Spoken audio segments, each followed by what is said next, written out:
for everything that's bad, and there's a lot, and I could write a book on all the shitty things that people have done, there has to be moments in humanity where we can reflect goodness. And my kids, my son, my stepson, my family, my tribe, that's my goodness.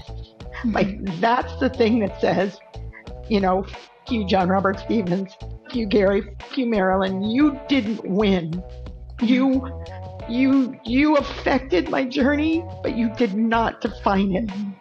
I still get to define my journey. That's right. With all the scars and all the pain and all the joy, it's still mine. And those moments, that feeling, that desire for the goodness, I think is just the only thing I know to do. We're rolling. We're just kicking this off. What is this podcast about, Charity? John Robert Stevens. The Living Word. The Walk. Hargrave Family Ministries. Let's expand out into things that matter. Let's get it out. Let's get the story told. More time travel. More splits and witches and yogis and stuff. What they said, that was their narrative. That was their hate, whatever it was. It wasn't me. It's actually kind of healing, coming back around and really digging in deep. And traumatic at times. We try and balance all of that. You're going to watch as two former cult members try to de-dumbify themselves by doing a podcast about the cult that they were involved in their entire life. Thought it was a church, turned out it was a cult. Oh, there's a good tagline. That's what it is. That's it. Oops, I'm in a cult. Especially my generation and the generation above me, right? I'm kind of a Generation Jones, so I'm between a boomer and we're not good. It's, as a result of being a part of the cult, long-term relationships and healthy ones are not that easy. We're not that the leadership and the cult and the training and the mind, controlling that they did to us really left us handicapped with not having those inherent skills. Absolutely. And you don't recognize that until you're out. And even once you're out, you don't really understand it till you've stumbled a few times in really important relationships. And then, or when you finally hit your tribe and you recognize how powerful an actual tribe of humans that really want you to be good at you can be. And it's like this weird aha moment, but it's also weird for that aha moment to come like when you're 60, Since we're talking about it, we'll start in this area right now. What's the specific story of you being able to recognize it? Did you recognize it? Is this something that happened to you? You mean recognize my inability to have those kinds of relationships? Well, both. And then the recognizing of a tribe and the good thing. What was that like for you? It's interesting because if it's okay, I'll go back to kind of when I started. So I became a part of this cult when I was 11. So in 71, really bad circumstances. So my first instance of bad human, bad narcissist, bad person making bad choices that directly affected my ability to be me. I had a friend who was going to the cult and they invited me and it was safer than home. So I started going. The other thing was back then, well, I guess not even back then, but did they have a lot of church services. They were happening all the time. So if you were bored or scared or you want why not? Just wanted to be around people. Yeah. Yeah. That weren't doing, that you perceived that weren't doing you any harm. Right. And so, you fast forward and we can go dissect in through all of that as much as you guys want. But, to your question, Scott, I didn't recognize it very early. If I'm honest, I did not really understand the hold that it had on my personal relationship decision makings until I was really into towards the end of my second marriage. And that marriage was 25 years long. And so, and it happened during the pandemic. So if you think about it, I knew in my, 40s and 50s, as I got further and further away from it, I saw moments in time where I was like, well, that's a weird reaction to that, or that's a strange approach to this relationship. Sometimes, wanting the relationship to be too close, right? A professional relationship that I would put too much weight on, right? Because I didn't know why. And, it took a while to figure that out. Therapy is amazing. A big fan. Everybody should be doing it. Absolutely. But it was those kinds of extremities, right? So the extreme, why am I making this relationship too personal? Why am I not letting this person in? Why am I being so defensive in this circumstance? Why am I being too open in this other circumstance? So it was never the middle. And until I recognized that all of those points that were the extreme nature, that's what I learned in the cult, right? Yeah. Everything was that. And it wasn't until my divorce in 2020 that I truly understood what it meant to have a tribe. I had no idea. How did you find that? The divorce. The vulnerability. So I didn't know how to do it. I didn't know how. How do I get from this to something better? And I didn't know. So it was funny. I just started being open and honest.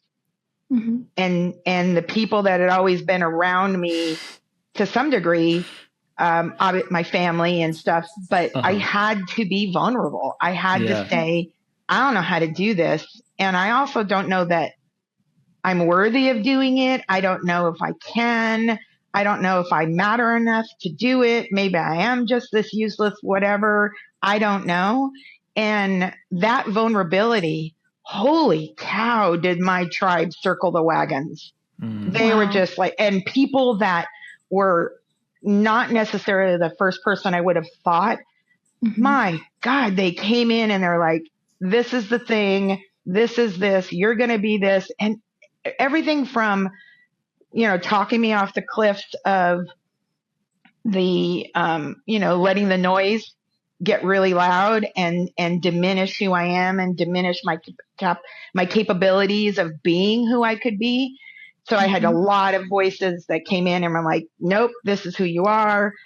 You think you're at the cliff, but if you look out there, we're your bridge. So just keep walking. We're not going to let you fall. Right. Amazing. So but then there was also those moments where somebody would just say, if you're just having a crappy day, text me that. And I had to be willing to say, I'm having a crappy day. And then they would be like, great, come over for a drink. We're meeting you here. No, you're not. Get on a call. We're going to do a Zoom. It was just all of those myriad, but that was all brand new because even though I'd lived a full life and I'd had relationships, they'd all been tainted by what I've been taught. Right. And at the undercurrent of all of that, you've heard me say it at least 10 times, was my lack of value. Right. So in the cult, they, in any good con, the narrative, they need people to follow the narrative. Right. So there's the ones that need their ego brushed and, they can cultivate them and turn them into the next great glorious thing. But they also need people like me who didn't feel valued and didn't feel important enough that they could keep control. They believed they could keep control. Right. They could keep me down. They could reinforce every insecurity I had from my physical to my emotional to my mental, whatever it was. But that stays with you. And I think what my generation doesn't necessarily do as well as a lot of you guys do and the next generations is, one, admit that. So admitting I was wrong, right? Like, this thing was a cult. This was crap. This was a con job. Terrible things happened. Really terrible things happened. And I can say that with an absolute declaration because they happened to me or they happened to people that I love very, very much. So, and what we tend to do, at least I believe what my generation tends to do is, well, if I admit that, then I failed. And if I failed, then I failed. And I gave my life to this thing and I failed. And it's kind of like, yeah, so what? I think that goes back to the thing that I think is interesting. You're talking about your tribe and everything that you've learned more recently since 2020. It hinges on that moment of asking for help and being vulnerable and admitting that things aren't going great. It's kind of the same idea as like saying I was committed to this whole cult thing and it ended up being kind of crappy is being vulnerable. It's another step of admitting that like, well, maybe this wasn't the right place. I know you've talked about all of that, and I want to use this to circle back around to your entrance into this whole thing. But the feeling within yourself of recognizing, like, what was the difference more recently that you decided to be vulnerable as opposed to before where you kept making the same mistakes? Was there in relationships and all of that? It was the divorce. It was being in a relationship that was not healthy for over 25 years. And the moment it was going to go south, it was like like a cascade of everything kind of came up to the top. So all of my like, how did this happen? How did I not, all the things we just said, you just talked about, like, how did I not see this guy? How did I put up with this?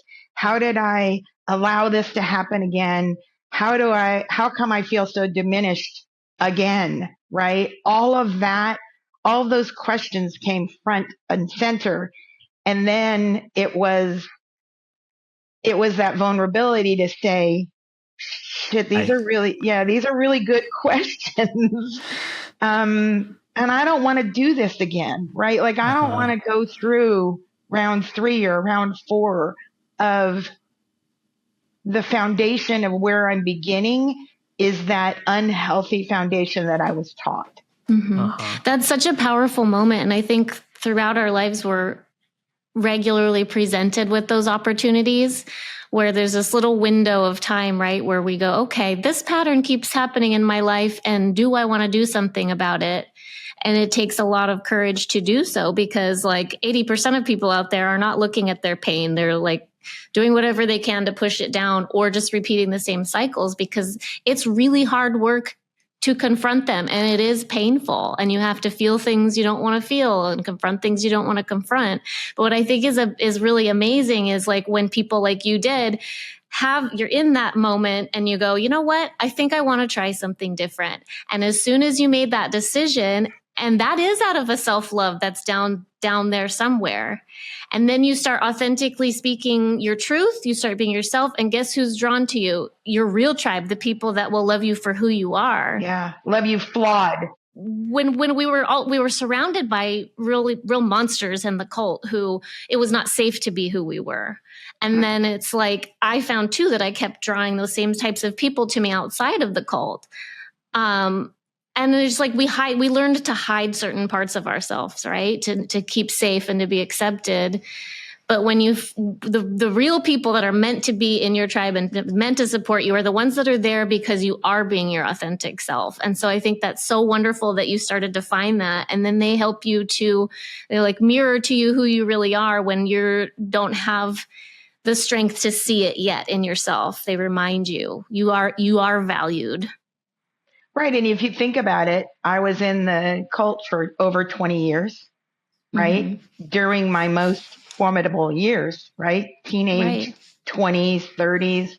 And the fact that I spent those years being reminded of my inadequacies and of how lucky I was that this magical cult liked me and allowed me into their presence. And I can get around people that are just special and amazing. And wouldn't it be great, Jean, if you could be magical like them? But you're not. But you should stick around because, it'll help you be at least better than you are, and, you live with that. And I don't know about you guys, but, at those ages, those words stick. Yes. Now, you may get to a place where you can, kind of move them around and give them less power in your day to day, but they're there helping you make sadly, the important decisions. Those words stay there. Yeah, when they you're form trying you. to make, And so, it's, I would love for, I wish some days I just wish I could go to the people that are kind of my generation and say, y'all, it sucked, but just take a giant breath and own it sucked. And then also start being open to the generations below that exposed it, right? That gave us a chance to get free because we weren't giving ourselves a chance to get free. Right? We weren't. Generationally, and the one above me, like that would not have been allowed. You didn't do those things. You were far too obedient. But if we can just take a breath and say, this thing was crap and it was malarkey and it was stupid and it was terrible. Okay, box checked. Now, big breath.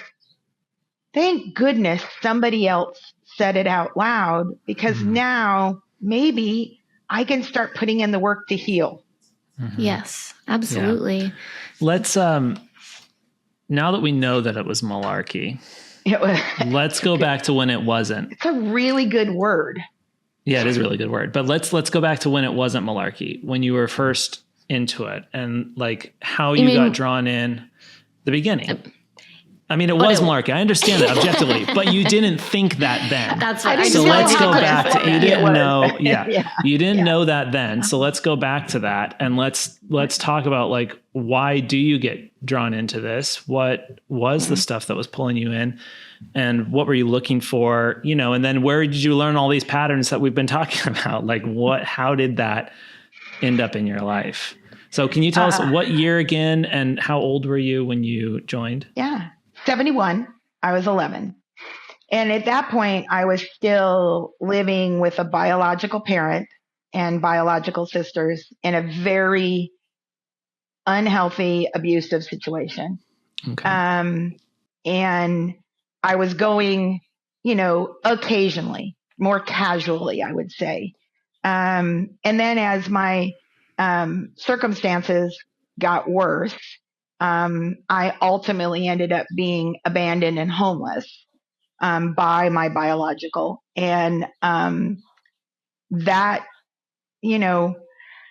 when you're 12 years old and you're trying to figure out how to stay in school, find food, find a couch to sleep on, and feel safe, it's, the cult was the perfect place for me to do that. I wasn't aware at that point what I was buying into, but at the time it was a place to feel safe, a place to have, shelter, a place to potentially eat. Somebody might take me home for, a week or two or something. And that's where it became a part of my life, right? I sought that protection because I wasn't getting it anywhere else. Right? Can you explain what does that mean? You were leaving your biological home, but you were saying people would take you in for a week or two. Were you just kind of floating around? What was did you have any kind of central home base other than the church? Not really. I mean, I guess for all intents and purposes, my biological father's home would have been a place, but I wasn't welcome there. So I couldn't really go there. I could, if in desperation, I could land and sleep on the patio, like on patio furniture, as long as nobody knew. But I didn't really have a central place. I will say I'm tooting my horn, but I stayed in school and nobody in school knew I was homeless or fighting all of this. I mean, it was also the 70s, so you could fly under the radar a lot easier now, which isn't necessarily a good thing to say, but I did that. But the cult though, they would, the thing that they love to do is they're the ones, they have all the magical answers. They will make your life better. Right. And as this kid desperately looking for that, if they said, go here, insert some family in Rowland Heights and Anaheim and Southgate, wherever it was, if they said, go here, I would just go because, they knew it. They were honing in on that vulnerability, right? Sure. She'll do whatever we say if we just give her a place to live and give her some food. And, the challenge for that is it didn't stick for the longest time, right? I would be sent someplace for 2 weeks. I would be sent someplace and they would be just verbally abusive. I was sent one place in Rowland Heights and the kid chased me around the house with a butcher knife trying to kill me because they decided I was a Jezebel. And I literally had to lock myself in a room until an adult came home and made and these the were kid people in the church, in the cult. Yeah. And when I would say something, they would just be like, oh, well, then you probably shouldn't live there. And you're like, well, great. Where do I go? Yeah. Right. And here you are, you start a school, you're in school for 2 weeks and then you're not. And then you're moved somebody else and you're in, and then you're not. And then you go, somebody's like, no, we're the ones. And then you stay with somebody for like 2 months. And then you go to a church service and you find out that they just told the elders that they don't want you anymore. And it was just this constant door of go here. It was always my fault. It didn't stick because you're not submissive enough. You're not quiet enough. You're behaving with Jezebel tendencies. There were times where I wasn't pretty enough. It didn't matter, but I wasn't enough. And of course I wasn't submissive enough. I wasn't believing the word enough. I wasn't praying enough. It was always that. And that's how they kept me going, right? Those were my fears. Those were my vulnerabilities. Oh, over here, if you do what we say, we promise next time it'll be better. But it was never better until my final adoption at 15. But yeah, it wasn't better. So that was from 11 to 15. You were just bouncing around all Southern California, kind of LA area, Orange County. Mostly churches. Orange County, North Orange County, a little bit of Southgate. Back then, the Valley Church was considered way too special. And I was clearly told that I was not of the caliber and the specialness. So going to the Valley was considered a extreme privilege. Wow. Yeah. Can we take a pause and just all of us kind of experienced that to a certain extent of that the Valley Church was kind of the special place. The Valley Church? I mean, come on. That shows you're in a cult if you think the Valley next to it's in the did they have the Budweiser factory back then too? Yeah. And where that smell would just the whole thing was terrible. And it's 1 block away from the worst freeway in LA. Yeah, I mean, we can laugh about it now, but then it was beaten into. It was the place. It was the place, and the people that went there, especially those that were chosen, they were amazing. And that I'll tie that back into the story about my sister at some point. But yeah, so I was mostly in North Orange County and Southgate in that area. So then the family that adopted you, they were cult members, church members. Yeah. And then so after all these years of being bounced, right? one of the elders made an announcement on a Sunday morning service, was like, we really want to find somebody that wants her to be their family, not their, a really part of the family. Basically, they needed somebody to get me soon, because for all intents and purposes, I was an indentured servant being passed around by families, right? So to change that narrative, they needed somebody that was willing to take me in and keep me, even though, in their words, I was completely flawed. Wow. And so that they made an announcement, not to that extreme in front of everybody, but, there were conversations happening in the background, but that if anybody was interested, they were supposed to call that day. And then they ordered me to come back that night to service. And I did. And they just said, go home with those people. So with the clothes on my back, I went home with who are now my parents, but I went home with those people. And were at they that point, I was to you? Yeah, more or less. Wow. I mean, I knew That's of so scary. them. Yeah. I knew of them, but I didn't know them at all. And they had a family, and here I am being basically shoved into this family. And I was 14. And, at this point, I didn't have a big affinity for parents. They hadn't really worked out. I certainly didn't have a good level of self-esteem or any of that.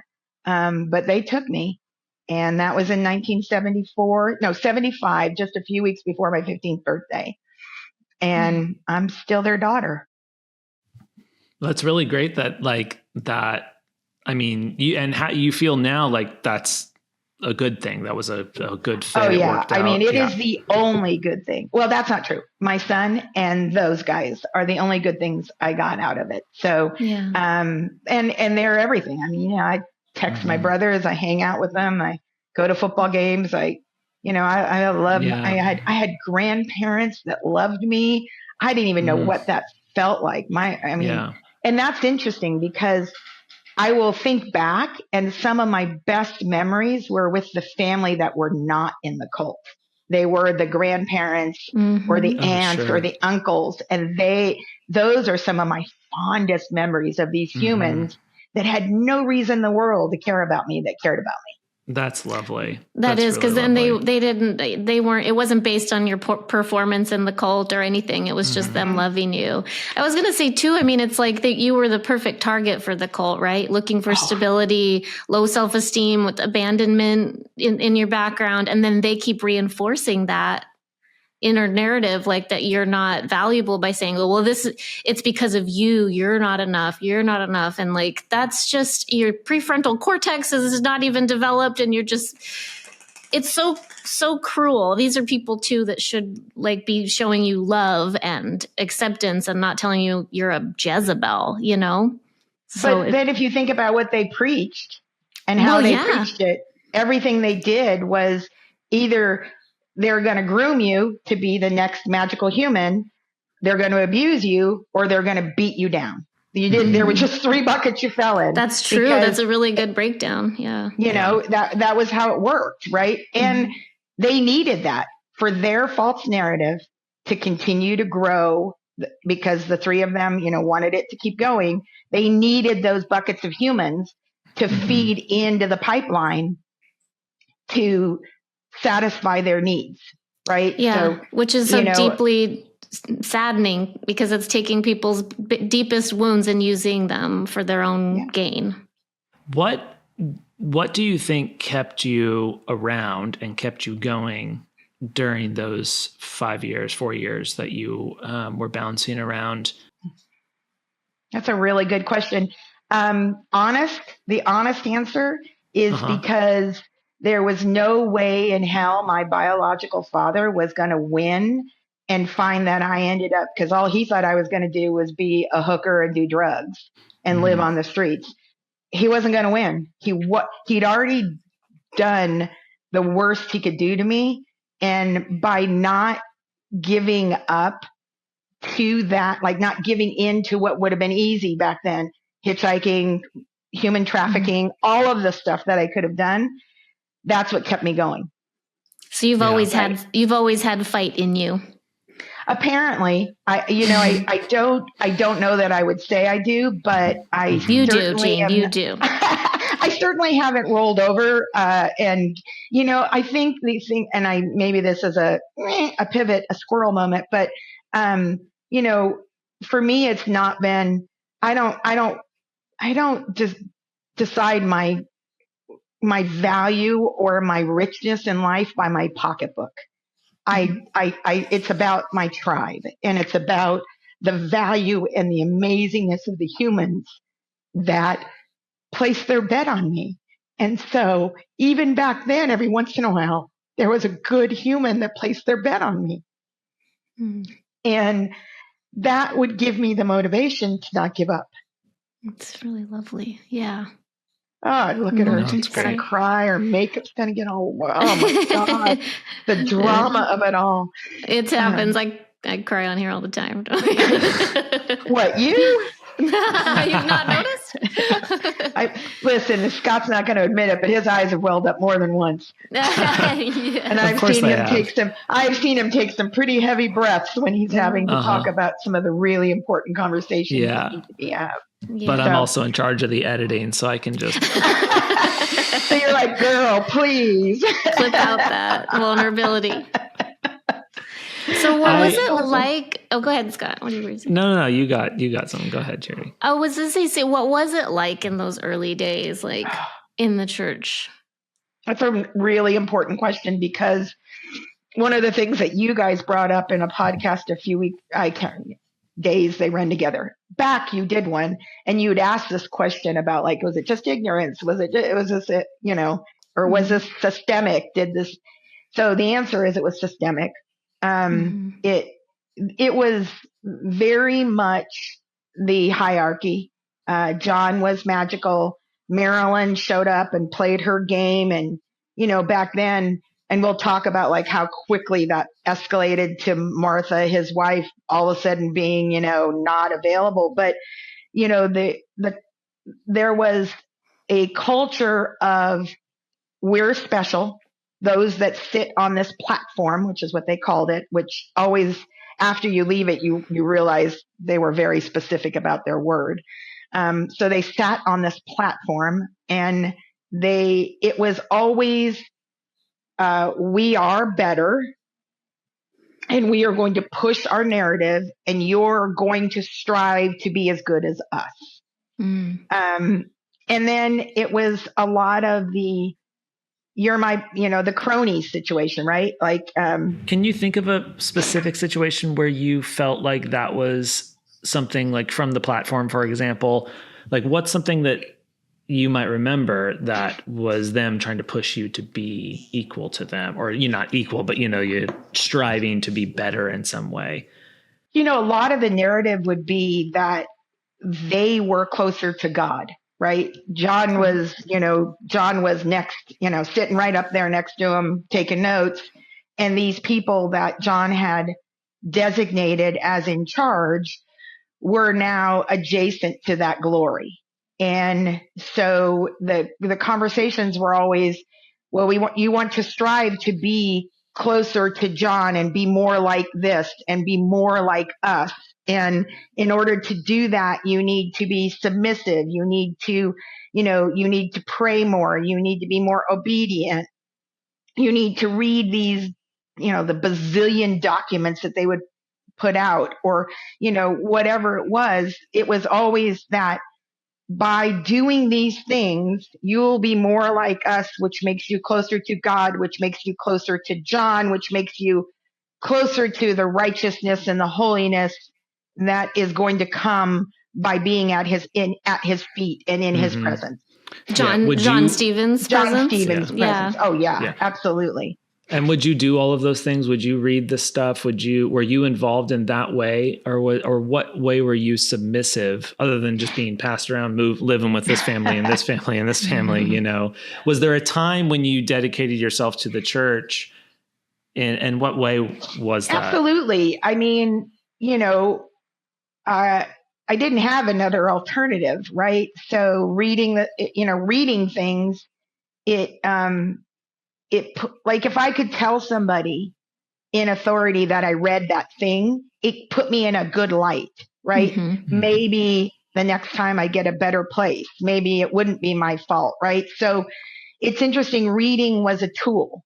And I say that even when I was in school, right? I didn't even learn how to read for pleasure till I was, in my, but like it was a tool. If I could read these things and tell somebody I did it, or participate in a Bible study or one of the youth group meetings or something, then I am visually showing them my commitment, right? Right. You garner favor in that way and acceptance. Yeah. That was my assumption, right? I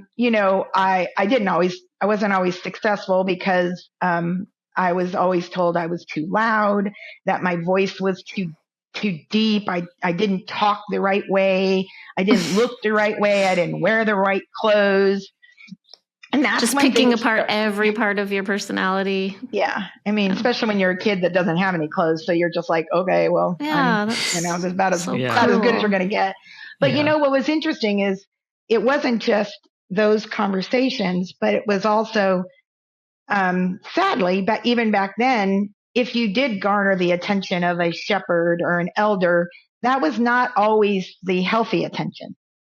So, especially as a young lady, well, like for instance, I garnered the attention of an elder in Anaheim, and it was after a service, and he was cultivating me to be very close to his family and very close to his wife, and, inviting me around a lot. And then one day after a church service, I'm just walking down the middle of the church, picking stuff up.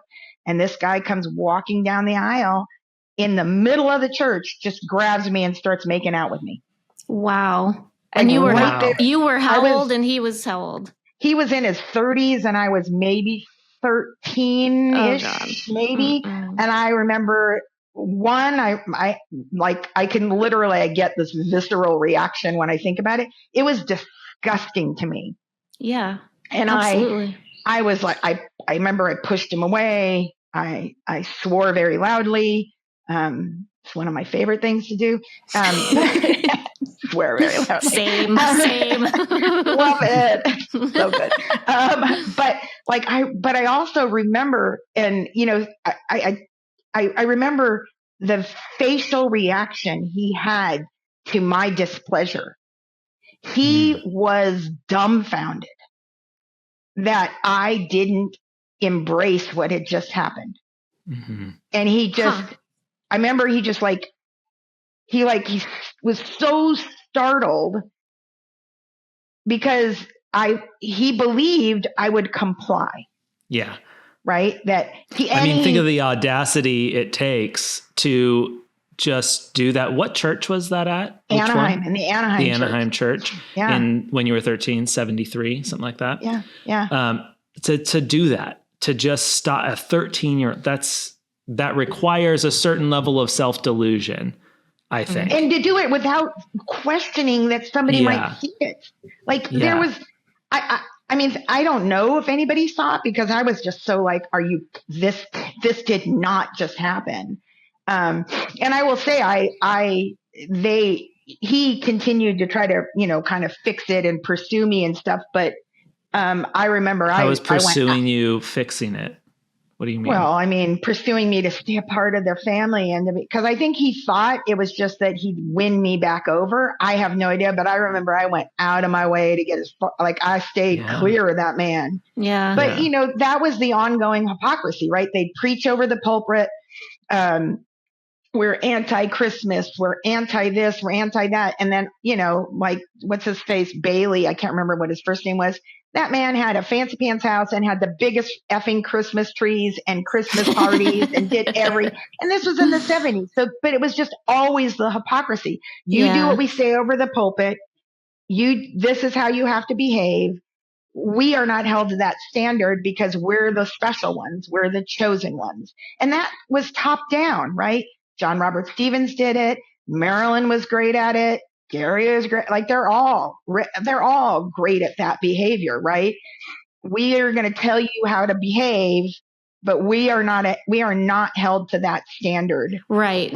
Because you have we're to the follow chosen. our rules, but we don't have to follow any rules. Yeah. Correct. Without and no rules, no consequences, right? We all had consequences of our behavior. If I didn't do something they liked, I remember when I had to go to live in Shiloh, right? They assign you an elder or whatever, a shepherd, like some white dude that some dude. That's per usual. That's that. Like you could put a gun to my head and I could not tell you what that man's name was. It was just some weird dude that was like officially assigned to me. And I remember I didn't comply, right? I didn't do the things exactly the way he wanted. And his approach to fixing it was, you're not submissive. You are being very much a Jezebel. You are out of line and you need to learn how to submit. So in order to do that, we're going to change your name. Oh, yeah. Uh-huh. And what was this proposed name change?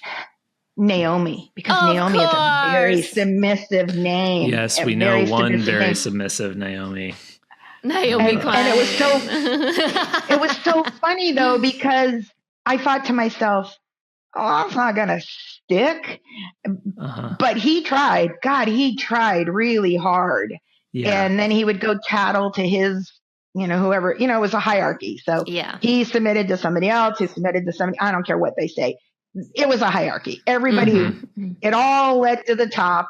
It was top down, bottom up. Well, not according to Gary Hargrave. According to Gary Hargrave, there was no hierarchy and he was not in charge of anything. So. And that was court record. Yeah. And that's I have a question. I have lots of swear words for that are going through my head right now. Should we just list them all out, get them all out right now? Just like one after that. Can you explain to us and the listeners what your interpretation of what do you think the definition of a Jezebel is? Since they told it to you so much. Oh gosh, I love that question. Now, what I will say is you'll probably get 100 different answers, but what I was told is you are not obedient and submissive, and you are not compliant and complacent. So basically, sit down, shut up, talk nice, be sweet, have demure, behave, and then you're doing God's work. Boring. But if you have a personality, if you're loud, if you don't look, also it was things like physical, right? Your hair being long, not being too seductive, but being seductive enough, all the things that came with the game. And it was a moving target because it depended on who was in charge of you at that time, Right. Yes, that's so true. It was like the rules were hard to keep up with because they were ever changing, kept you constantly off balance. Well, and it was so you were, you were handed from pervert to pervert, right? And these were perverts with authority that were granted at the highest level of the organization. And basically, depending on which pervert you were associated with, what defined you changed. What was that like? I mean, as far as, so you had a lot of exposure to John Stevens during those days, and like people still want to say, oh, things were fine under John Stevens. It was when Gary and Marilyn took over that it got really bad. So what's your perception of him, your experience? The slimiest, greasiest, used cars salesman that ever walked the face of the earth. Why? That man, oh God, just from his, I remember, so one, why does anybody that is a leader of a church need a special van and security to get in and out of a building that is literally 3 steps from your truck? Like you open your door, 1, 2, 3, you're in. And I'm like, and you're like a greasy old white dude and you're walking in Anaheim, who literally nobody has any like he was a celebrity about your life. The president. So that was the first point where I was like, what the hell's this? Why would you do this? Why? He's the apostle. Don't you know that? Well, apparently not well enough. But it was that, but he was also like, it was everything from the way he dressed. Even in the 70s, he dressed really smarmy and over. Like leisure suits, like polyester leisure suits. Totally into the leisure, with all like, and his hair. And then it was like the way he looked at people, the way he would talk condescendingly down towards people, who he would keep around him. That was the weirdest thing to me. It was like, and again, I only got to see it because I'm just like nobody. I could go sit at the back of the church. Like, so for a visual for people that don't know, this was a massive building in Anaheim, and there was a back entrance and a front entrance. And then there was a street side and then a side that bumped up against some apartments and had trees. And it was really easy as a kid to sort of sneak around the side and hide behind a corner and kind of watch the activity because, you've been told you can't go back there. It's only the elite. It's only the people that John allowed. It's only the special, the chosen ones. Don't get caught getting back there. You'll get in trouble. But, I was like, nobody paid attention to me. So I could go back and I'd watch his interaction. And I was like, what? This is so weird. Why are you? What was weird about it? It was just like the people. It was the people. Like, I didn't understand these people he would choose to be around him. And then it was just, he was very leery. Leery, not like I'm leery of people, but like he'd leer at women. And he was just, you know what I mean? He was like, you know how you have like that, like there's somebody that might have somebody that's got like a really creepy uncle that was just sort of like looked a little too long, hugged a little too long, held your hand a little too long. That was him. He was that guy. And, and he, he allowed the people that were running the church to be the same way. Right. I mean, my experience was not unique, but the people were allowed to be sort of overtly, unnecessarily creepy. Like you were like, why? And then there were really lovely humans too. I'm not going to say that there were only creepy people. There were really lovely humans that were honestly trying to do something better with their lives and were trying to believe in something. But those people were generally not allowed into the upper echelons, right? Or if they were, they just didn't mesh on the personal side enough. But remember, they also needed those kind of people. They needed the true people believers. that were and were perceived good and kind and normal, right? Because that's how you because you can't just have all the creepy and not the normal. Because people would be like, well, that's just weird, so you have to, they had to have a balance. So there was a lot of strategy in order to keep that narrative alive by bringing in a mix of people. That makes sense. Around making sure people couldn't just look up at the pulpit and go, well, that's a bunch of creepy people, right? Because they had to have a different mix.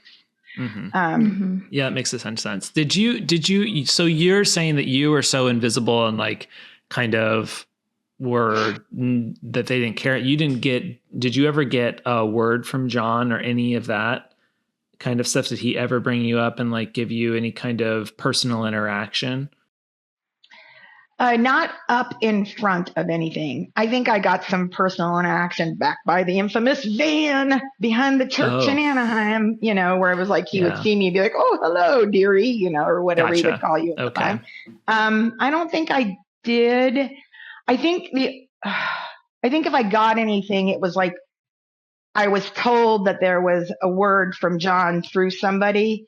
So, about maybe, and it wasn't usually nothing significant. I wasn't important. I wasn't, I didn't meet his narrative, right? Or Marilyn's, Yeah. I didn't really meet her, although I did have more interaction with her when I was in Shiloh. And that's really for me where I was like, okay, What was that like? Yeah, can we get to like, before you go into that, because I'm trying to understand the timeline a little bit. When you got placed with this family and that became your permanent family, was that still in Southern California? Did you end up moving somewhere, or what? And how did you end up in Shiloh then? I graduated high school in 1978 in June. Okay. And there was a conversation that happened amongst the leadership and my parents. And there was a decision that I was going to Shiloh. Mm-hmm. And that was it. Not go to college, I'm going to Shiloh, and you're going to leave next week, and you're going to drive across country with a random woman that you barely know in a car that's probably going to break down 100 times, but you pack your shit, you're leaving. And I did. Geez. So that was in June of 78. And they didn't tell you what you were going to do? Were you going to live on the compound that was just built, or were you going to, you had no idea? I had no idea. I was just told to do it. And, I really want to kind of just savor that. I just did it because you guys heard it when you guys shared the court, proceedings, and, Gary tries to pretend like that, but that is what they taught.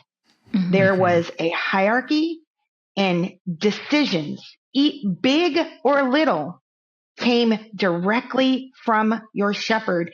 And there was not a opportunity to debate the decision. Right. I was scared out of my mind. I did not want to go to Shiloh.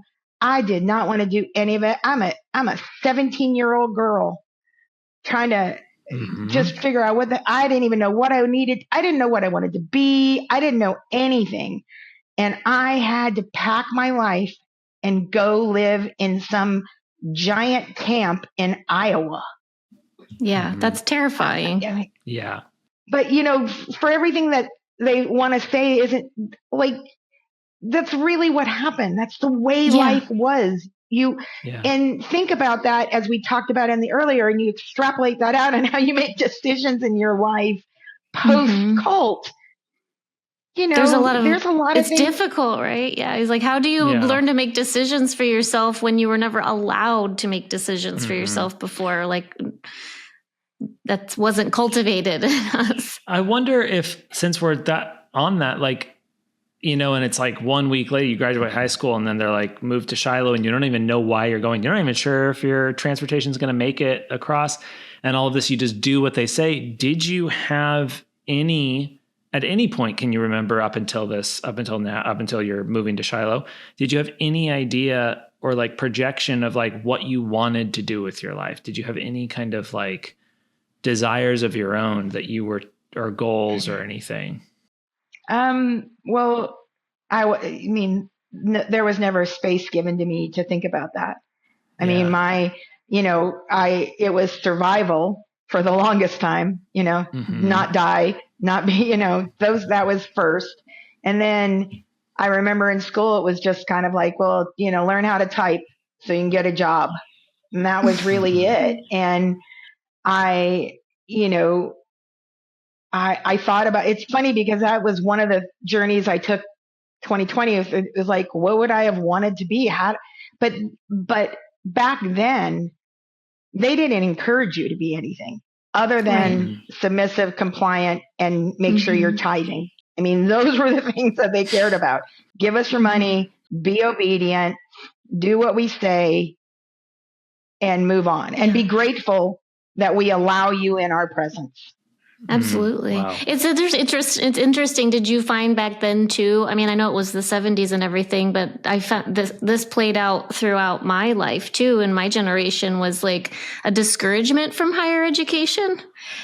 And I kind of saw that as a theme. Well, people did go, but it was like not encouraged. I was encouraged to drop out of college and just become a crack secretary. Yeah. Well, that was I was really encouraged to be a really good secretary. That was the biggest encouragement I got. But I do think that it was inherent in my generation that women were not encouraged for higher education, especially the women. Mm-hmm. I think there may have been some more kind of capacity given to the boys, but for women, it wasn't. It was Definitely just be a good not, secretary. Yeah. Well, and I mean, think about it, right? Think about the example. So one of the parts of Marilyn's, I'm the secretary to John. I'm behind the scenes. I'm super submissive. While I'm the puppet master, I'm so submissive. I'm typing all this. I'm puppet master. But all you see is and so you're the glorified example of what it looks like to be a glorified woman in this cult was her.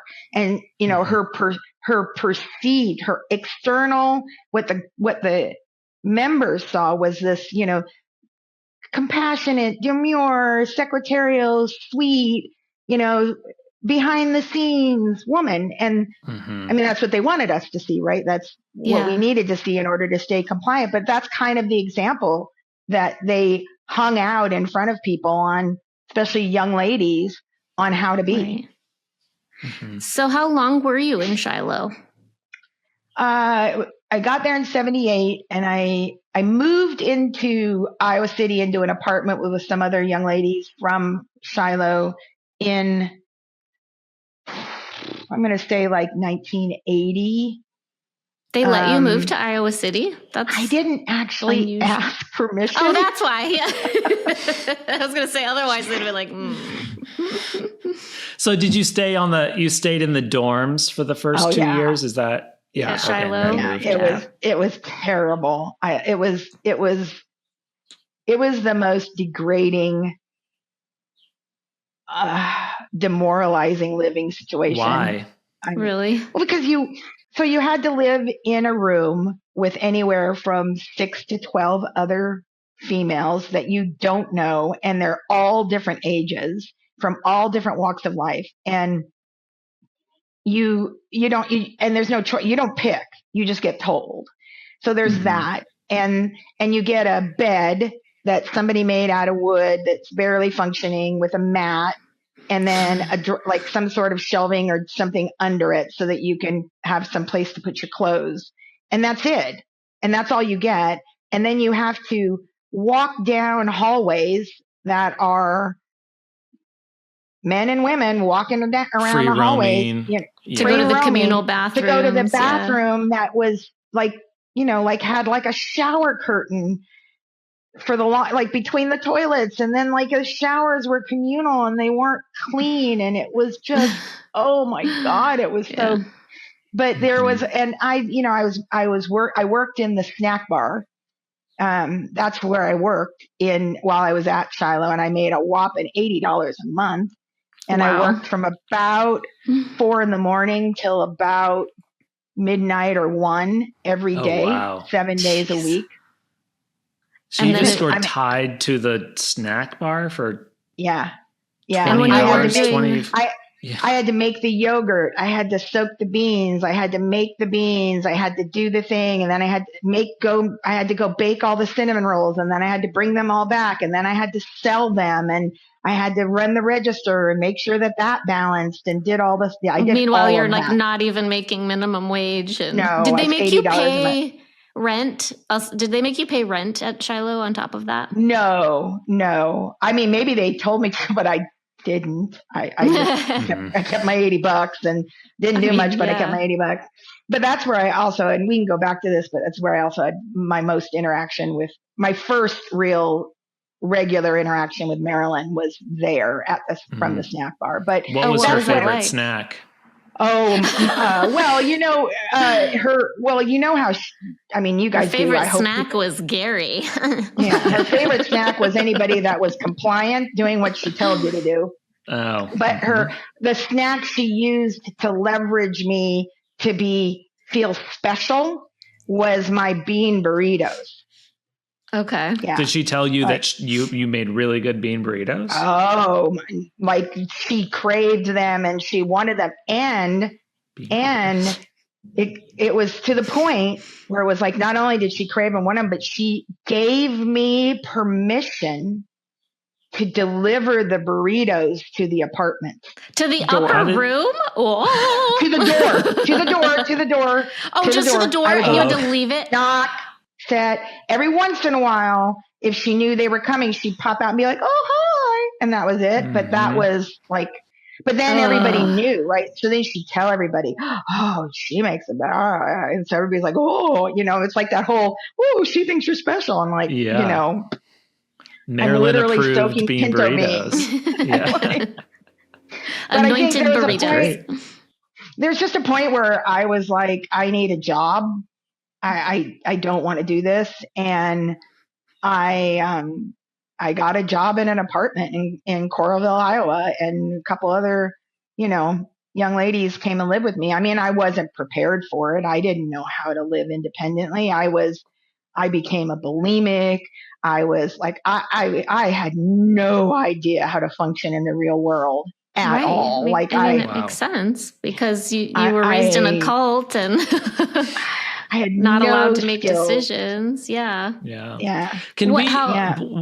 Before we get into the Iowa City thing, can you just explain, you were there for 2 years, every single 7 days a week, working that snack bar, that kind of thing. What was happening during that time? That was 78, you said? That was 78? 78 to 80, somewhere right in that time frame, yeah. What were you doing there? What was the deal? Why was it? What was happening there? Was Marilyn there year round, essentially? Or what was the environment No, they weren't like? there. So John was still alive, and John and Marilyn were together, and there wasn't, it was all about this place was the place. This was it. God spoke to John and Marilyn, and this place was going to be the thing. And all it was nonstop construction and building out the things that they decided should be happening. More places for people, more dormitory space, more kitchen space, their apartment stuff. They had I don't know if they'd started it, but I think they may have started like an amphitheater thing. And then it was the buying up the stuff, right? Either buying up the farm next to it or making sure that person, they hooked that person into being a part of things so they could expand their reach. But it was just all about taking over this area. And it has if I remember correctly, it ties back to John's Washington, Iowa. I think he had he had some association to that. So it was like the great man coming home, and that's what I was kind of trying to understand is like what was the atmosphere like? What was the environment? I'm sure there were services all the time that were happening, and like how many people do you think were there? You said that the dorm you were in was essentially full. Was that the case like with all the dorm rooms, or was it?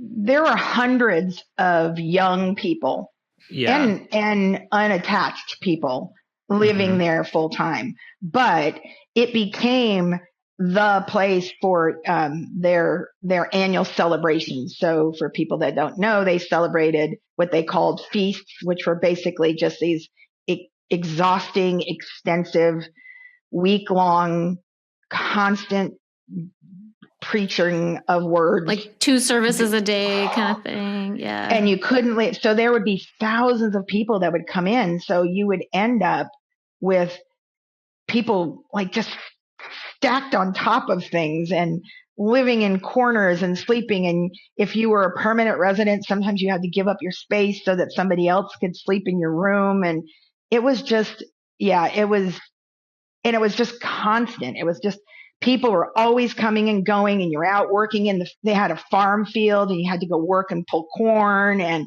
you had to pull weeds from the corn, and then they wanted to raise more money. So then these kids, I'm assuming probably not of age, would go work at a Campbell's chicken soup plant or something, like doing roast chicken stuff, and it was disgusting. But they all had that to money would go back to the church. To the church, yeah. Everything went to the church. You worked 12 hours in the field, and all the corn, they sold it. You never saw anything. It was just all the money was for the church. I mean, the picture you're painting is so 1970s cult. That's like I mean, the compound, all these young hippies and other young people living there, everyone communally living, they're all working on the farm and cooking the meals and doing all the services twice a day or more. Was this also when the death prayers were happening? Against people that were bad in their perceived, I mean, that there was always somebody that they had determined was should not live because they did not comply, or they were anti, or they'd gotten away, or insert any sort of adjective here. But there were constantly, and in some cases, it wasn't just the death prayers. It was very clear conversations with your elders about, you cannot speak their name. This is an example. It was held up to your face with a giant mirror, like, don't be like them. It was a lot of fear mongering. But then a really good con, you need that, right? I mean, he needed, in order for John and Marilyn to keep up the cult, they needed some fear mongering. They needed bad guys. They needed people that we had to hate people that they had designated. He did that with his first wife it happened within like weeks. And it was like, wait, what? What just happened? What? How did I really like this snippet of your life, like from your perspective. You're at this, at the snack bar, and like, the queen of the cult, all the while everybody's going nuts doing death prayers and like all this like communal work and like, donating and building, and like they're coming over and like, can I get they're like death to Martha, can I have one cinnamon roll please? It's like this like I want to watch the sitcom, that's that. Yeah. They're like, we have frozen yogurt tonight. Did you make frozen yogurt? I heard Marilyn loves your bean burritos. Like, I'm really excited to try the Marilyn approved bean burrito. Like, and you're like, oh man, I better make these because the lamp of Israel is demanding. The lamp. Well, she wasn't lamp of Israel quite yet. But people did. It was like, oh, if Marilyn likes them, we got to get them. But then it was just, here I am, this 19-year-old kid working a horrendous amount of hours, exhausted, no experience at doing any of this, submitting to people who thought I was not anything but good, and then having to like create all this food for people so that they would eat it. Yeah. In the midst of all of this. Exactly. I think it's very like, it's a reminder that like, even in these like crazy, there's like it's like very normal, even though it's not normal, to like have a snack bar in like this very weird, in a compound in the middle of Iowa. Yeah. Yeah. With a bunch of dorm rooms, like 2 floors worth actually. But if they don't have that, right, it goes back to the thing about not having a bunch of weirdo perverts without having some normal people that are there, right? If they didn't have a snack bar or something that felt a little like a hangout place for people, you would have unrest, right? So they had to insert something. Yeah, you have to have the prey for the perverts. You like what's the point of the whole thing? There has to be a lot of normal or people that buy into it, and we've talked, everybody, a lot of former members know their various shades of normal, innocent but traumatized or whatever. Right. Or like you with like your very like that background of coming in and trying to create something normal, trying to find that like family and that anchor and something stable. Yeah. And your choice of choosing this weird church that was essentially a cult, like this, even from your perspective back then, like is a better choice than your home life and like where you were coming from. At least that's the way you felt, at that time. Can we go to Iowa City now, since I cut us off going there? What was it that led you there? And how when was it that you ended up leaving? Was this an exit, or was this because you an exit of the cult or an exit of it wasn't. I didn't leave. I left Shiloh somewhere in the early in the 80s. I don't remember the date, but I got a job. I started applying for I got a file clerk job for the city of Iowa City.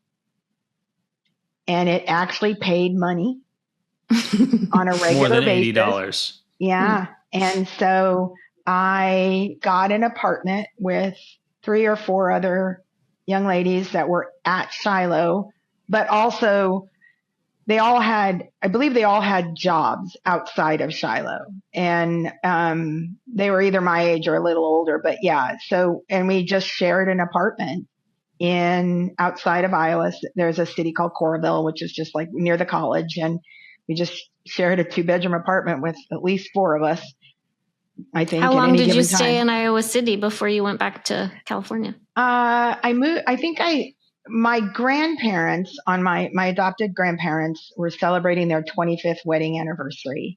And I wanted to go home for that. Because my grandmother was the one human that was just the most amazing thing that ever had happened to me. And I was like, I want to be there. I want to do this. I'm tired of not being able to go home. So I bought myself a plane ticket and I left. And I don't remember. It was probably somewhere in the 81 or something like that. I don't remember the date, but I literally got on the plane and then I never came back. I just went to go visit my grandparents' thing, and quit my job and never went back. And so then did you go in LA. Which church in LA? And is that when you started going to the Valley? No, Anaheim. It was still Anaheim. Still Anaheim. Back then it was still Anaheim. Yeah. No, I was still not cool enough to be a part of the Valley. CLW and TLW were not, that was not my jam. So, and then you ended up marrying another cult member. Was that one of like John's arranged marriages, or what was it? No, but so that person that I married actually had been engaged to be married to another person in Southgate. And John had set it up. And then the day of the wedding, John called off the wedding. Really? Really? And broke them up. And so he was older than me. And keep in mind, I also came back and I started, I don't know, you guys don't talk about this much, but there was a paint roller manufacturing company that was, I worked there. I worked at Impact, I had to, so like I came back and started doing stuff, and, what's sad is that it immediately fell back into, you're a piece of crap, you're useless, you'd be lucky if anybody loved you, blah, blah, blah, blah, blah. This is rhetoric from like the leadership to you? The shepherds, yeah. And in what scenario are they saying this? Like, what is well, you go to counseling, right? Like you would have a weekly or a couple week check-in with your shepherd, and you'd be like, I'd like to find somebody. And they're like, Eugene, if you could just learn to be a little bit more submissive, maybe we could find somebody that would be good for you. But I don't know. And then working at Impact, I mean, you just got it all the time, right? 80% of the people worked there were the leaders in the Anaheim church or Southgate or wherever. And so, if you acted up at work, you could get in trouble from your shepherd. Like there's just no escaping. It just was constantly doing it. But I met my first husband, and the relationship kind of had some ebbs and flows. But I'm going to give you a very poignant example of how contained I was, because if this would happen to me today, there would be bodies on the floor that I would be leaving. So I got into the relationship. It got approved. And by the way, that's a thing. You have to go submit your relationship and then submit it again, whatever. So it got approved, and there was dating going on, and it was after work at Impact. And so you would sit around in the backyard, like the storage yard area, and they would have like barbecue or whatever. And you'd be sitting around, and they had this old empty refrigerator. So full size refrigerator, but emptied out, full of ice with drinks and stuff in it. Okay. Yeah. And I'm there with my then boyfriend, and I said something, not sure what I said, but I must have said something because he got really angry, like physically angry and verbally angry. And now keep in mind, there are at least 20 people within 2 feet of me. Mm-hmm. He got so angry that he picked me up, turned me upside down, and threw me head first into the refrigerator with all the ice and the drinks. And nobody helped me up. Nobody helped me out. I had to get myself up. I had to kind of shake everything off. And I was basically, for all intents and purposes, told that I more or less deserved it. What the fuck? I had to get in the car and be driven home by him. Yeah. Well, how long were you at the party after, or the whatever, after that happened? Well, I think there was a reasonable amount that I was like, I'm soaking wet. I'm freezing. I want to go home. So it was like immediate, like go home. Yeah. And he was the one that told you that you deserved it?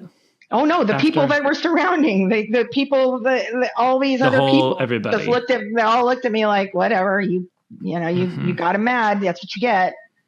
You mouthy broad. Yeah, like, girl, you need to be submissive. Yeah, it's Lord. Just, but ultimately I did get married to him, and that did not go well. But why? And this might sound like a dumb question.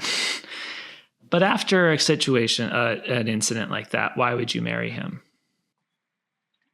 Well, it wasn't like it was the first time somebody that was designated to be taking care of me and would be better did something terrible to me. Yeah. I wasn't unaccustomed to being diminished. So exactly. If I've spent, now this would be in the 80s, so close to 82. So now I'm 71, 82. I'm 10 years in, formidable years into this thing. And that's all I ever heard. And if all these people around me that I would have thought cared about me, because that's what I was told, all agreed, I just assumed it was my fault. Yeah. That I acted out. And then of course the words in the back of your mind of, oh my God, you just be grateful anybody's willing to marry you. Mm-hmm. Don't get and so, you hear that long enough. You believe it. I mean, you believe it. Even if you don't want to believe it, nobody around you is giving you a chance to not think it, They're not validating any other narrative. Yeah. And even if you go to the shepherds, right, and you try to say something, somebody might be nice and say, gosh, I'm sorry that happened to you, but they don't then take action to mitigate it from happening to other people or happening again to that person. And that culture of allowing abuse and to happen over and over and over again by putting blind eyes or saying it's the victimizing it, right? The victim's fault. They did the things. Yeah. It was just the way they did everything. And honestly, Scott, I thought I was a useless piece of shit. I mean, I didn't think I was worth anything. They made sure to reinforce that at every turn, that incorrect belief, but it served them well for you to continue thinking that, because then they could control you. And when you're used to abuse, when all you've known for all those years is abuse, you don't even recognize when you're being abused anymore. It's just like, this is just life. This is just how things are, and this is what I deserve. So how do you even know? But it's hard to swallow that when you realize that these humans encouraged, propagated, leveraged their authority and their control over this situation and allowed this kind of behavior to not only happen, but in many instances be rewarded by being promoted or being exalted or whatever, right? But they, from the top down, they just consistently allowed that behavior to happen. And, and also it's a generational thing, right? A lot of, I'm I mean, my circumstances are an extreme circumstance, but it's generational where we also didn't speak up as quickly, right? And, sure. Yeah. And some of us kind of sensed something was happening, but then you would be like, oh, no. I'm sure I'm just not looking at it the right way. I'm going to put a different lens and make sure I don't, yes. and so there was that too, Scott, the generational of it, kind of the side of it as well. And also one of the things I had mentioned, my sister, and my sister is Shannon. You guys have talked about Shannon. And I was also. Can you explain who Shannon is? Shannon was married to Rick, was one of his wives. Shannon is my adopted sister. So I've been her sister since 1975. She's wonderful. Love Shannon. And she's my, she's my sister. I love her beyond. There's just there are no words that can tell you how much I love my sister and my siblings. But when at that time that I was just talking to you about, Shannon was very much being groomed in the inner circle and, all the disgusting stuff that Gary, Marilyn, all that stuff. She was being brought into that. And one of the things that they did to the point of why do you allow this to happen was I was told I wasn't allowed to talk to her. I couldn't be around her. I wasn't allowed to speak to her because I wasn't quite good enough. She was chosen and she was very special. And, I'm just Jean from Anaheim and I like this weird guy. And it's you're not good enough or cool enough. And so, we didn't have cell phones. It's not like I could try to call her on a telephone and try to get a hold of her, but you call TLW and there's 90 people that'll filter me before I get to her. They'll say, we'll take a message, and that's it. That's a really good point. Yeah. I think though, really, can I just say really quick? I think what they do very well, that it wasn't that you weren't good enough to associate with her. I think they recognize that you have chutzpah and that you would be a bad influence on her in that you would possibly call things out. They don't want people around that they know have some balls. They were isolating her. Yeah. Yes. Yeah. But I wouldn't have known that, right? I didn't see that. Just, because they wouldn't say that to me. That to me, they would be like, okay, her vulnerability is she's a useless piece of shit. So let's hone in on that. Why we isolate Shannon away from everybody that loves her. How would they have done that? Other than the phone calls, and using the existence of technology and the filters and stuff, did they ever say anything to you that you're not allowed to talk to her? Oh, my local shepherds. It was very specific that. And what does very specific mean? Gosh, I would say something in a conversation and be like, man, I haven't talked to my sister in forever or something like that. And they might say something along the lines of, well, you can't, she's really busy.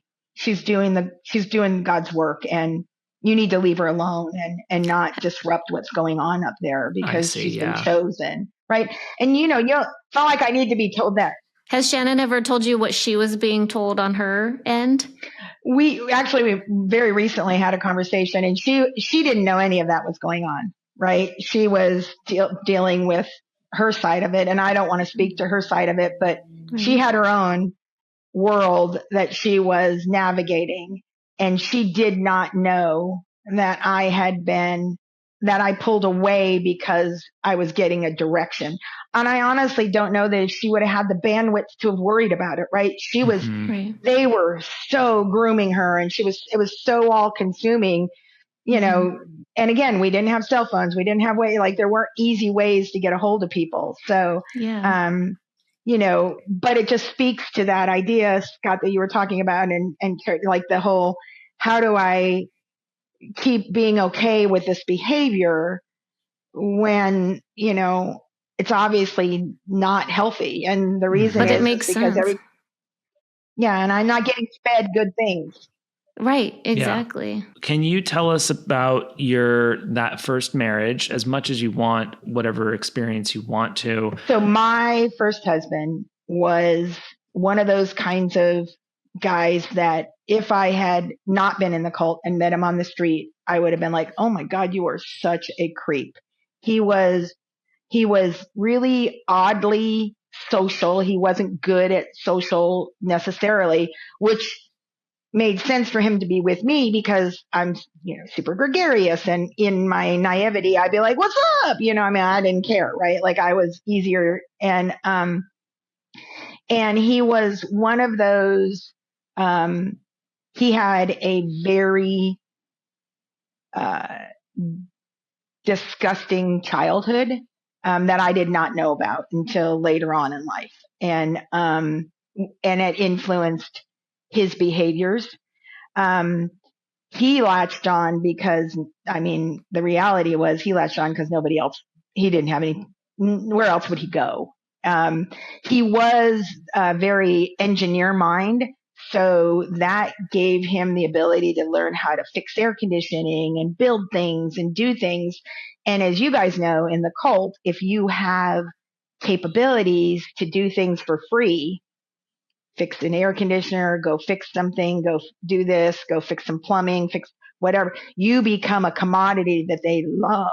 Absolutely. They love that, right? So he garnered the reputation of being able to do all these things, and then thus garnered favor with a lot of the shepherds and even in his odd behaviors. You said if you weren't a part of the church, you would have noticed. What is it about being a part of it that you didn't notice? Because at the time, I say that now. So let me restate. I would notice now in the Gene who I have become and the Gene that I'm continuing to grow in and become. My radars would go off like, 5-alarm fire, right? There's no way everything would go off. Back then, I just didn't have that, right? I was just so desperate to be accepted in this thing that I had now given a good chunk of my life to.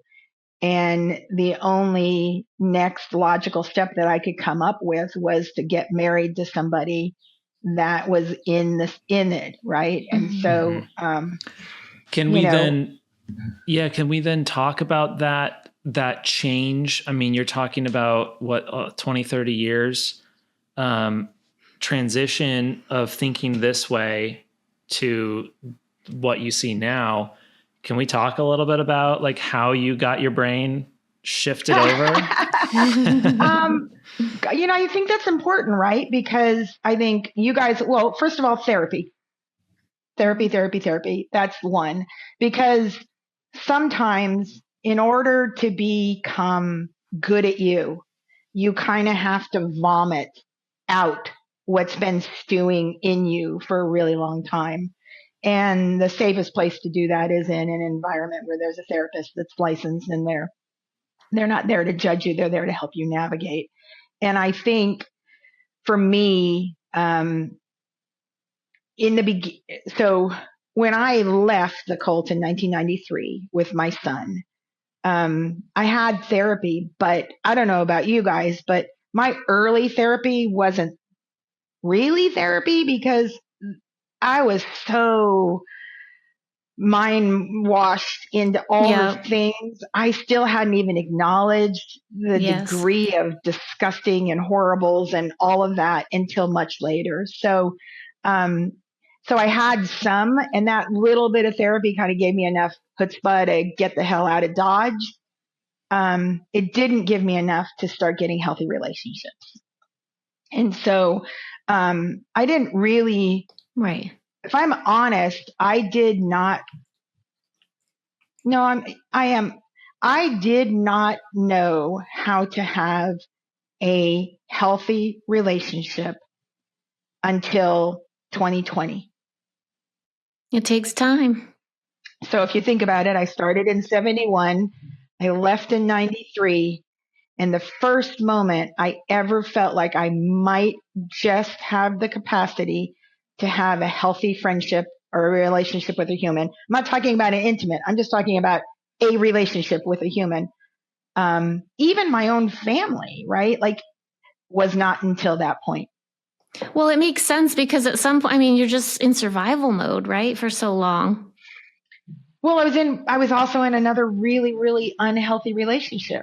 that so again, was probably still in survival mode on some level, yeah, right? I mean, it was a narcissist and a sociopath and had complete control. And I, I didn't know that that's what was happening. Why do you think you ended up in another relationship with a narcissist or somebody that want to control? Oh, that's all I knew, right? I only knew people that were going to ultimately control my decision or let me restate that. I was drawn to people who knew how to use the right words to woo me over. Yes. So I'll kind of unpack that a little bit. So you think about it, heard everything I just said, right? What would be something that somebody could say? Oh, you have beautiful eyes. Wow, you're very pretty. Or wow, you look sexy in that dress. Insert lots of those things, right? If I met somebody that actually said that, and actually was like, oh, you're really smart, or oh wow, you know how to do your job really well. Any of those positive reinforcement buckets that I missed for all those years. And keep in mind, this next marriage, not even a year after I left the cult. So I did not have a clear plate yet. I was still and so this guy was just really good at his narrative. And, oh, I'll protect your son. You'll be safe. Like everything I needed to hear. And then I was in. And then once I was in, initially we all have that, the honeymoon stage where it's all perfect and magical and amazing.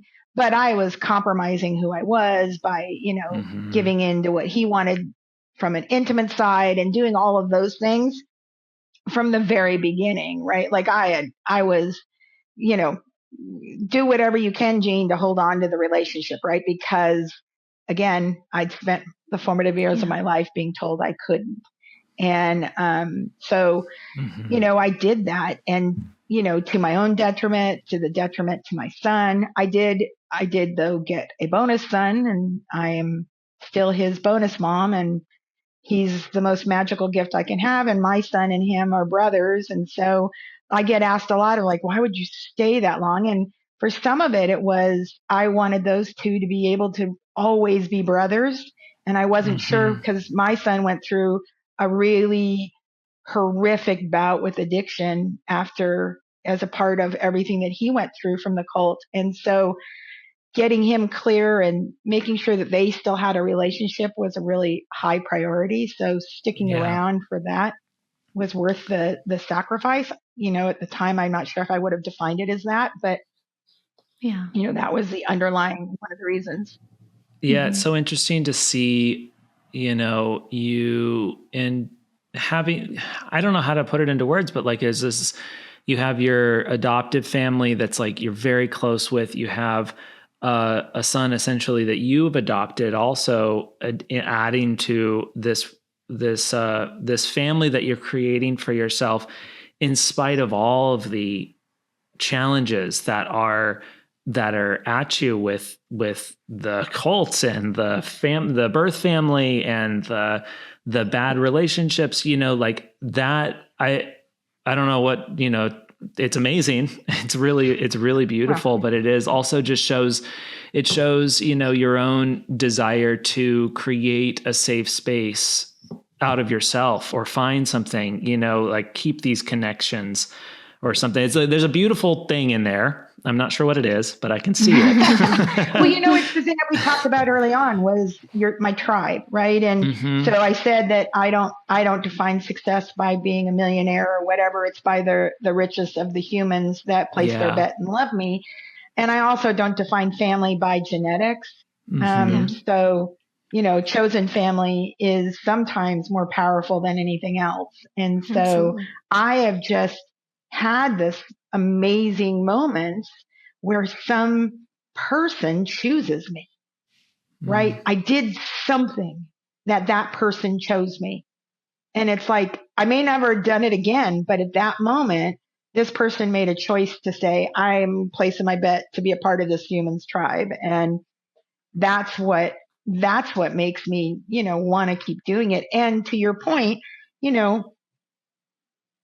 for everything that's bad, and there's a lot, and I could write a book on all the shitty things that people have done, there has to be moments in humanity where we can reflect goodness. And my kids, my son, my stepson, my family, my tribe, that's my goodness. Like, that's the thing that says, fuck you, John Robert Stevens. Fuck you, Gary. Fuck you, Marilyn. You didn't win. You affected my journey, but you did not define it. I still get to define my journey. That's right. As with all the scars and all the pain and all the joy, it's still mine. And those moments, that feeling, that desire for the goodness, I think is just the only thing I know to do. Well, you've always been good. Stupid tears. No, they're good. Oh, they're good. Beautiful. They're beautiful tears. I just, you've always been good. And that's the thing. No matter what those people were saying, they're the ones that were bad. They're the ones that were fucked up. They're the ones that were taking people's vulnerabilities and manipulating them for their own gain, keeping you down. But it never had anything to do with your lack of worthiness, your lack of value. You have always been good. And something that like a therapist told me once, because I had this obsession too with being chosen because I felt so rejected all the time. She said, you choose you. You choose you. Yeah. You do that first, and then you watch other people, the right people will choose you. But it's more about you choosing you and loving you because you have value no matter what anybody else thinks. And I think that's a really important distinction. And I really want to drive that home with what you said, especially for my generation, because it is really easy to feel like somewhere in that narrative, that false narrative that they created, there was truth in our lack of worth or truth in our overinflation, right? Both of those things happen, right? Sure. But the reality isn't what they said, that was their narrative. That was their negative. That was their hate, whatever it was. It wasn't me. Right, I didn't know it wasn't me till very late in life. But I will also say to anybody that has to do it, learning it now is still really awesome. I'm not mad about being 64 and learning how to be good at me and choosing to dig me and whatever I am with all my flaws. I mean, it's that's beautiful. Okay. It's okay. It's never too late. Ever too late. I go through those feelings too. And at 46, I'm like, oh, I wish I would have like done this and that earlier and tried that. But like some people die never having done it. So, and I don't wish I would have done it. Do I wish that less harm could have been done? 100%. But I wasn't ready to be good at it until I was. And that's having real grace for yourself too, by saying that. Yeah, that's funny. I was going to say, and that was where my first moment of graciousness about myself said, it's like, I wouldn't have been open to becoming me before that moment. Yeah. We're ready when we're ready. Yeah. And so don't not, but there's a lot, there's 30 something, there's a lot of time that this stuff sat and festered. Right. And I'm amazed at how much it lingered. I don't know about you guys, but it lingered because it was, especially for you guys where you were born into it. So you only knew those words all the time, but like that ribbon of diminishing and control, boy, does that stuff like to linger. It sure does. Yep. It takes a lot of excavating to get it all out. Yeah. Yeah. You really just even the fact that you got out back in 93 and you did it to protect your child and that's really hard. You left basically everything you'd ever known. And I don't know how much you want to say, but like the leadership was absolute trash to you and your child. Oh yeah. I will happily say that part. So by this time I'm 20 years into it plus, and I have long-term friendships. At least I believe I have long-term friends with people, right? That do things with and hang out with and do all this stuff. So when the stuff that went down, that made the decision that he's terrible, I'm leaving, we're divorcing.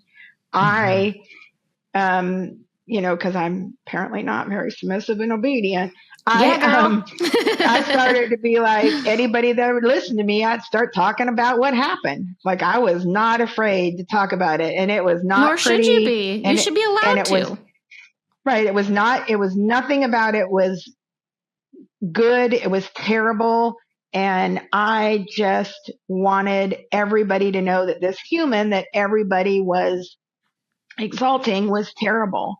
And it got back to the shepherds. And at this point where I'm in the valley, finally got cool enough apparently to be in the valley, only to then leave the whole place. Be like, I'm out. And you realize it's not so cool. To realize what it means to be in the cool place. Exactly. Not so much. So I remember I got called in, which is what is a terminology that they use when the shepherds want you to have a meeting with them. You get called into your meeting. And during the kind of the separation and everything that was going on in my marriage, I had gone out on a date and I kissed a guy. Whatever. I don't care. I went out on a date. We were divorcing. I didn't care. So, but they knew that I had somehow, they knew that had happened. So somebody who I had thought was a friend of mine in the church must have told them that. Yeah. And so I got called in, and this is a quote. I'm not making this up. I'll quote it directly. You need to understand, Jean, that God believes sin is sin. And your sin of kissing that man while you were married, keep in mind, 80% of the people telling me this had all had affairs or were, being gross and disgusting with other humans. But God believes that your sin was as equal to the sin of your ex-husband. And the sin of my ex-husband was criminal sin. So they were not equal. If you want to remain a part of this, then you are welcome to, but you are never allowed to speak of anything that ever happened ever again. That's so fucked. That was the ultimatum. It was the ultimatum. It was like, shut up and color or get out. Mm-hmm. Wow. So I got out. Yeah. And then your ex-husband remained in good standing in the church when they knew about his criminal behavior, vile behavior. But I had to walk away from friendships. Keep in mind, I literally left and I had nobody and no money, right? I had no money and just my family. Nobody, all these people who said that they cared about me, would be there and help me. None of them. Zero. Wow. Silence when I left and never spoke to me again. At a time that you needed more support than ever. Traumatized. Yeah. Yep. That's devastating. I mean, that says a lot about No, go ahead. It just says a lot about the type of people that were in that organization. Like you said, there were a lot of good people, but a lot of people that were just so brainwashed, loyal to it to the point where they would absolutely abandon people that they should have cared about for the cause. Yep. And you guys think about it. You talked about it, but here I am now. I'm 33. I don't know how to live. I don't know how to be a 33-year-old single mom. I don't know how to have a job and keep track of doing the bills the right way and making sure I'm managing everything okay. And how do I get friends? I don't know how to make friends. I don't know how to do any of those things. Yeah. You are a very strong person to have to go out and start over like that with nothing and no background. No, don't blow it off. You're strong, girl. We did okay. We just drove across country and moved to Baltimore for no random reason. That's amazing. Think about that. It is amazing. That's what a survivor does.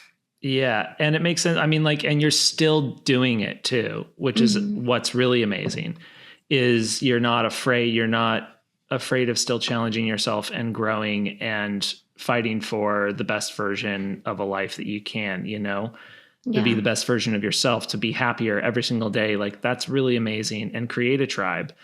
And like, even 20 years after leaving a cult, that's great. It's a work in progress. Yeah. It always is.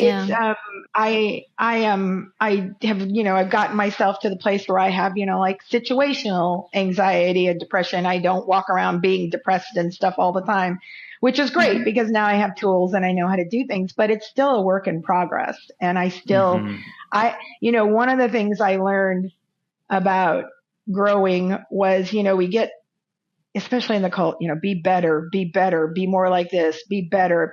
There's this implication that being better implies that you weren't good enough yesterday, right? Yes. But if I show up and be the best version of myself I can be today, and the only measuring stick that I measure myself against is me, then my best today could be here and my best tomorrow could be there. But those are still the best version I could be of who I am at that moment.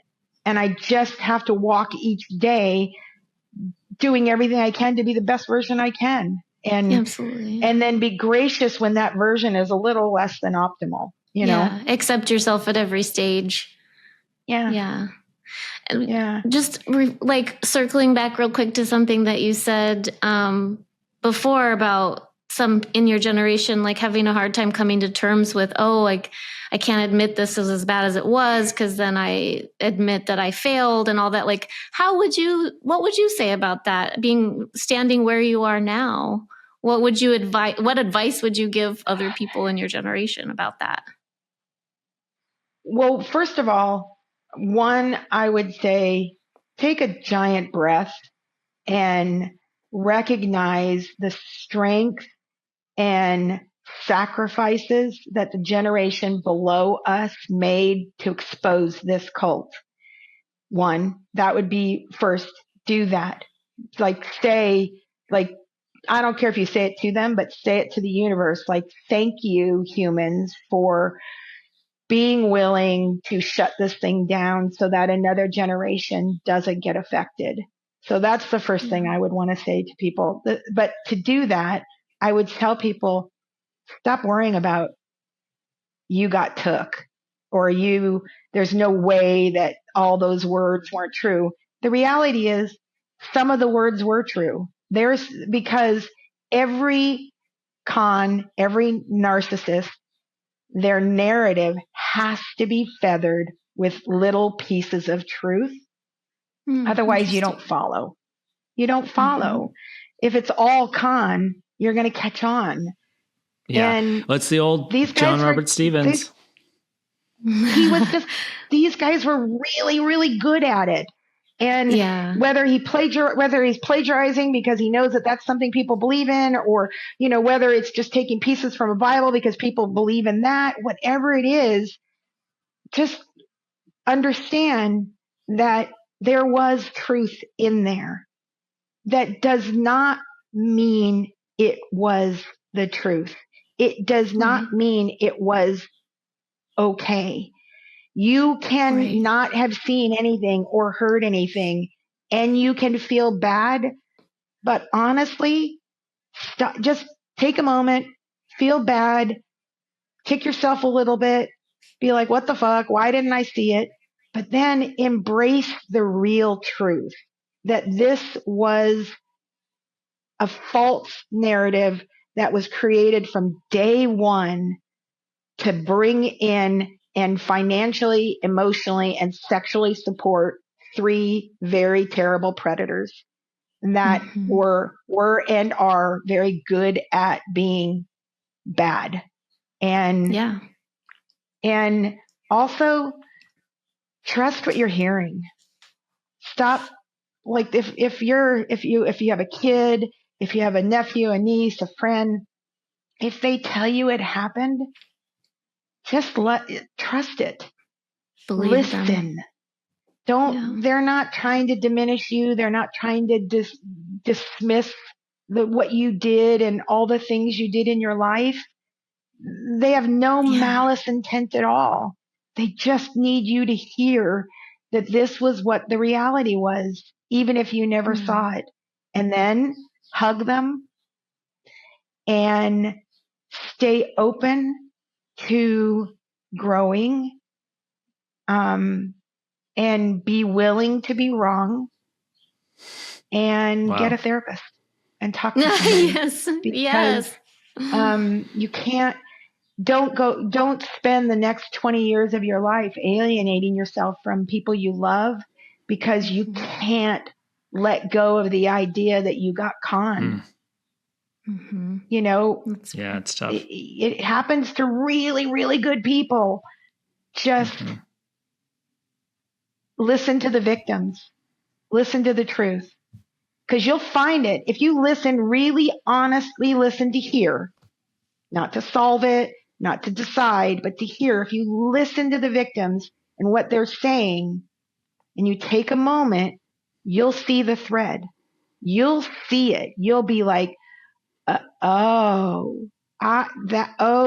It'll start to unravel. And then also be okay with crying. Be okay being mad. Go on a hike and scream and swear and yell at whatever God you worship. And, okay, then shake it off and get back to being good and being present for those that really need you to be present, and also for yourself. Yeah, exactly. The truth will set you free. That's beautiful. And I really, really love what you said about believe victims, because it hurts so much when you've been through something like that, as you know, and then you try to speak your truth and someone says, no, that's not what happened. It's like, does anybody hear me? And that's how we felt so much in the cult, right? It was like nobody could see us or hear us, like, in our pain. They didn't care. Yeah. And that it just reinforces that feeling when people deny your reality about the experience. And even if you're not 100% buying in on that, like even if you're believing them and you're still having doubts, still embrace the victim and embrace their truth, and then work through your doubts over here. Figure that out, because that should not be the lens that you judge a victim on. You need to embrace the victim and help them. Yeah, that's so good, because it's a difference. There's a difference between that, what you're explaining, listening to somebody, hearing them, noticing inconsistencies or coming up with questions and those kinds of things, versus shut up, you're wrong, go away. Yeah. Like, I don't believe you. Total You're just denial. Lying. You're just trying to get that's very, very different. And they're, people are just people. And so we want to hear people's experiences. And I think that's kind of what we're trying to do here, is like, we're curious and we want to be curious. We want to hear what you have to say. And if your experience doesn't align with somebody else's experience, like, well, welcome to Earth, I guess. Yeah. It doesn't invalidate another's experience. Yeah, that's just the way it is. And I would even push that a little bit into John Robert Stevens. Like you were saying, like, there has to be truth in order for it to work in what he said. And there's a lot of people that hold on to the truth of what John Robert Stevens said, but John Robert Stevens himself would regularly say, the worst type of poison is rat poison, where it's mixed in. It's 99% food and just 1% arsenic. And that is what killed the rats, because they come for that 99% and they get the 1%. And the same thing, I would say, was in the living word. Like, I don't know about the percentages. I would probably put it lower in the 99% of truth. But the fact is, if you got something, a little bit. Yeah, exactly. If you found the rat poison and you ate from it and you didn't get the percentage that was the lie, if you weren't hurt by it enough, or if you survived or whatever, and you walked away with actual food, something that fed you, that worked, like, good for you. Great. Why are you worshiping the man that sprinkled poison in there and ended up killing other people? That, leave him out of it. If it really is truth, you don't need the dude. You don't need the institution. Yeah. You don't need the people. You don't need all the literature and all the crap. Take what you got love it because it's part of you and it works for you, great. But that you don't need to hold on to him. Who is he? He's just some dude from Iowa. If you loved him at one point, fine. You think about yourself. Think about like what you gained from it. That's, I don't know. That's it's easy for me to do. I never met the man. No, that's not true.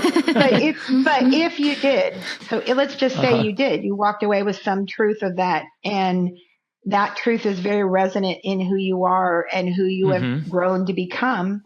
Okay, great. Right. Is that the good part of you? Okay, awesome.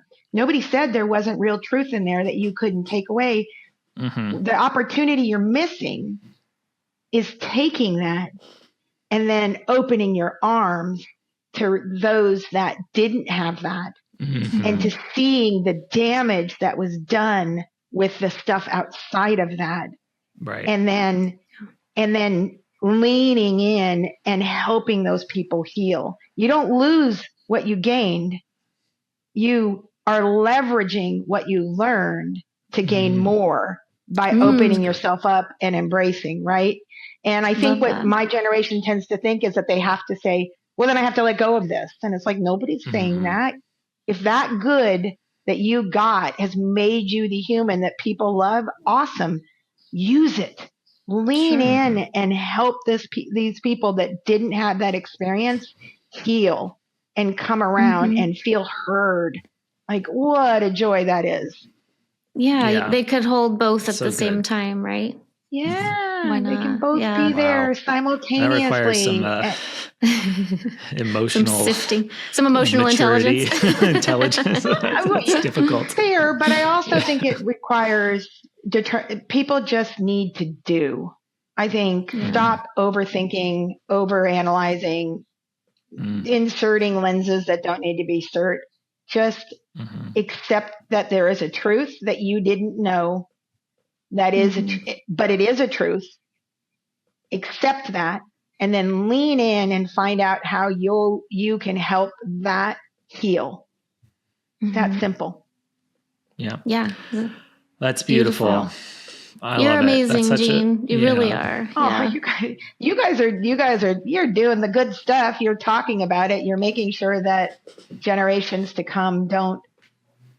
I mean, we can't say that they won't, because narcissists, sociopaths, and con men are going to be there forever. And wrapping a con in religion is one of the easiest ways to get people. But yes, it is. You guys are making sure that there is important, hard truths that are being given. So, but in a way that says, listen, this is real. We're not talking about the emotion of it all. We're saying this is what really happened. This is what can happen. So it's a cautionary tale. And you're also trying to give people a path for healing, because some of these people never heard some of the things that you guys have shared. And I think that's also really, really important. You guys have brought actual factual things, whether it's recordings, videos, text, whatever those are, that some people never heard. And I think there are many more victims that have never come forward and don't even maybe recognize they're victims. That those words, they'll get to them. They might give them just a glimmer of hope. They might feel like, wait, those are words I want to hear. And who knows what that could do for them? I don't know. But what if you got through to one person that before you guys started talking didn't have hope? Like, what if there's one person out there that now has hope? And that's because you guys are making the sacrifice to dig in and bring this forward. So, you guys are doing good shit. So keep doing it. Well, thank you. Thank you so much. That means a lot. I think that's exactly why I would say the same thing right back at you. Thank you for coming on and sharing your story, because that's exactly the same thing. Is this stuff dies when it's not talked about. It didn't happen if we don't talk about it, if we don't share it. And we need to, everybody needs to know it happened. And that helps other people say, oh, look, I did that was my experience, as we've heard a bunch of our guests say the same kind of thing over and over again. And it's so important to talk. And I really appreciate you sharing everything. I appreciate you guys inviting me to have this conversation. It was a good conversation. Thank you for being willing. If I can get through to anybody that's not the generation below me, that they can see that there's something different, more, whatever, then, great. Even if it's just one person that changes the way they're thinking about this, then, well done. Let's keep moving forward then. Thanks for listening to Oops, I'm in a Cult. Please rate, review, and subscribe on Apple Podcasts, Spotify, and YouTube. Follow us on Instagram at Oops, I'm in a Cult Podcast. Support us on Supercast by visiting our website at oopsiminacult.com to subscribe and receive exclusive bonus content. Or email us at oopsiminacult@gmail.com. Take it easy and don't join a cult. If you or someone you know has a mental illness, is struggling emotionally, or has concerns about their mental health, there are ways to get help. Use the resources linked in the description to find help for you, a friend, or a family member.